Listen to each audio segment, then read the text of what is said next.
Sheikh Akbar Ibnul अरबी का पूरा नाम मोहम्मद बिन अली बिन मोहम्मद इब्नुल अरबी ताई अल हातमी अल इंदलसी था। मशरिक वाले आपको इब्ने अरबी कहते हैं, जबकि मगरिब में आप इब्नुल अरबी और इब्ने सिराका के नाम से पहचाने जाते हैं। आपको सबसे ज्यादा शोहरत अल शेखुल अकबर के लकब से हुई और मुसलमानों की तारीख में यह लकब किसी दूसरी शख्सियत के लिए इस्तेमाल नहीं किया गया। आप इंदलस के शहर मरसिया में 27 रमजानुल मुबारक 560 हिजरी मुताबिक 1165 ईस्वी को एक मोअज़्ज़िज़ अरब खानदान में पैदा हुए, जो मशहूर जमाना सखी हातिम ताई के भाई की नस्ल से था। आपके वालिद मरसिया के हिस्पानविल असल हाकिम मोहम्मद बिन सईद मरजनिश के दरबार से मुतल्लिक थे। इब्ने अरबी अभी 8 वर्ष के थे कि मरसिया पर मुहद्दून के कब्जा कर लेने के नतीजे में आपके खानदान को वहां से हिजरत करना पड़ी। चूंकि अशबिलिया पहले से मुहद्दून के हाथ में था, इसीलिए आपके वालिद ने लशबूना हालिया पुर्तगाल का दारुल हुकूमत लिस्बन में पनाह ली। अलबत्ता जल्दी अशबिलिया के अमीर अबू याकूब यूसुफ के दरबार में आपको एक मुअज़्ज़िज़ ओहदे की पेशकश हुई और आप अपने खानदान समेत अशबिलिया मुंतकिल हो गए, जहाँ पर इब्ने अरबी ने अपनी जवानी का जमाना गुजारा। कुरान और हदीस की इब्तदाई तालीम आप रहमतुल्लाह अलैह ने वालिद से ही हासिल की। फिर 568 हिजरी में अशबिलिया जाकर अबू बकर बिन खलफ से फिका, हदीस और तफसीर का दर्स लिया। 18 साल की उम्र में इब्ने रशद से मिलने के लिए कुर्तबा गए। बचपन से ही नेकी, इबादत, सच्चाई, जहानत और सच्चे ख्वाबों की बिना पर आप रहमतुल्लाह अलैह मशहूर हो गए। आलिम शबाब में नज़्म नसर पर यकसा कुदरत हासिल थी।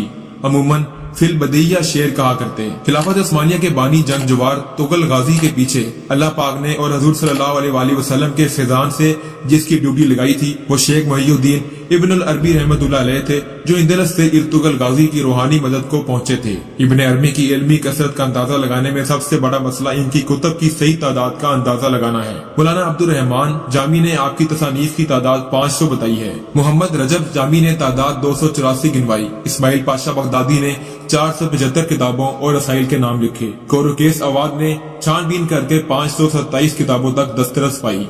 डॉक्टर हसन जहांगीर ने अपनी किताब मुहियुद्दीन इब्नुल अरबी हयातो आसार में 511 किताबों को शामिल किया है। उस्मान याहिया ने अपनी किताब मोलफात इब्नुल अरबी, जो कि फ्रांसीसी जबान में लिखी गई है, में 840 कुतब और रसाइल के नाम गिनवाए हैं। गो हजरत इब्नुल अरबी का कुंबा हजरत इमाम मालिक का पैरो था, लेकिन आप रहमतुल्लाह अलैह ने चूंकि मुख्तलिफ मकातिब फिक्र के उलमा से तालीम हासिल की थी, इसलिए आप रहमतुल्लाह अलैह ने खुद को किसी एक का पाबंद न रखा। आपको फलसफा, तसूफ और इलाहियात के इसरार और रमूज के मुताले में जो गहराई हासिल हुई, वो बहुत कम लोगों के हिस्से में आई है। आपकी कशफा किफायात मसलिम है। आप अफ्रीका, मिस्र, मक्का और बगदाद में भी मुकीम रहे, लेकिन दमश्क में मुस्तकिल सुकूनत इख्तियार की। आपके फलसफियाना अकायद की वजह से एक तबका आपका दुश्मन हो गया, चनाचे आपको जहर देने और कत्ल करने की भी कोशिश की गई।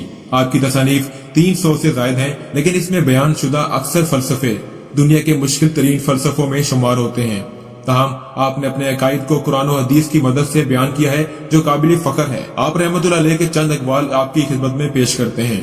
कोई शख्स उस वक्त तक इल्म की बुलंदियों को नहीं छू सकता जब तक कि कलामुल्लाह और रसूलुल्लाह की तालीम पर पूरी तरह अमल न करे और तमाम कदीम पैगंबरों की इल्हामी तालीम का एहतराम न करे। जो शख्स अल्लाह ताला के कवानीन की नाफरमानी करता है, उसे कभी हकीकी इज्जत हासिल नहीं होती, चाहे उसकी शोहरत आसमानों को छूती हो। किसी आदमी की सबसे बड़ी खूबी अपने दुश्मनों से नर्म दिली का बर्ताव है। 620 हिजरी में आपने दमश्क को अपना वतन बनाया, जहाँ के हाकिमुल मुल्कुल आदिल ने आपको वहाँ पर आकर रहने की दावत दी थी। वहाँ पर आपने 78 साल की उम्र में 28 रबीउल आखिर 638 हिजरी मुताबिक 1240 ईस्वी को वफात पाई। आपकी दफीन जबल कासवीन में की गई, जो आज तक मरजो खासो आम है।